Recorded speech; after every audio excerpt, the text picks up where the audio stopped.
Festival Sile Niger daminɛ arabadon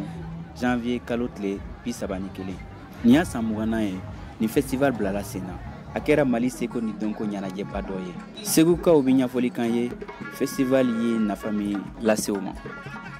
Festival kɔni segukaw wa b'u nafa Mali fana bɛ a b'a bɛɛ nafa parce que fɛn fɛn min nana festival la Segu festival a b'a ta sɔrɔ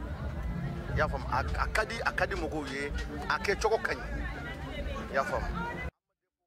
Festival in tiɲɛ yɛrɛ la n'a sera Segu bɛ mouvement sɔrɔ kojugu bɛɛ bɛ nisɔndiya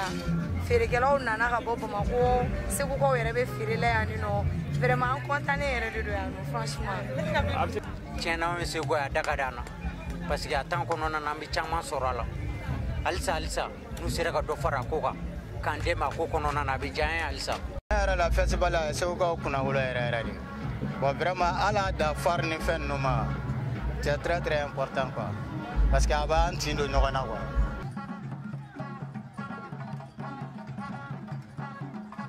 Malidenw bɔra yɔrɔ caman k'o kunda Segu ka kɛɲɛ ni festival ye ka fara o kan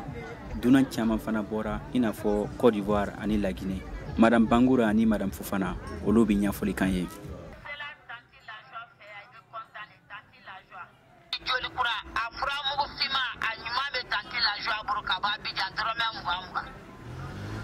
Bon festival ko yɛrɛ tiɲɛ yɛrɛ la a tiɲɛna mɔgɔ bolo a ko gɛrɛya la mais bi festival yɛrɛ bɛ kɛ de i ka lakodɔn n'i b'a baaraw kɛ i ka lakodɔn donc n'a mɛn ko festival bɛ yan an bɛ to ka na i bɛ na fɛn kɛ i bɛ lakodɔn dɔɔnin de tant k'i ma lakodɔn k'o tɛ se ka ɲɛ. Ne bɛ bɔ Laginɛ ne bɛ na Mali la donc a bɛ balimaya tugu an ni ɲɔgɔn cɛ a bɛ sindiya tugu an ni ɲɔgɔn cɛ an Maliyɛn Laginɛka minnu bɛ yan yɛrɛ fɛn fɛn ye mɔgɔ 20 ye a b'a bɔ mɔgɔ min bɛ yan nɔ Laginɛka la a ka ca mɔgɔ 20 yɛrɛ u bɛ bɔra Laginɛ ka na festival in de kama. Ɲinan festival i n'a fɔ Salo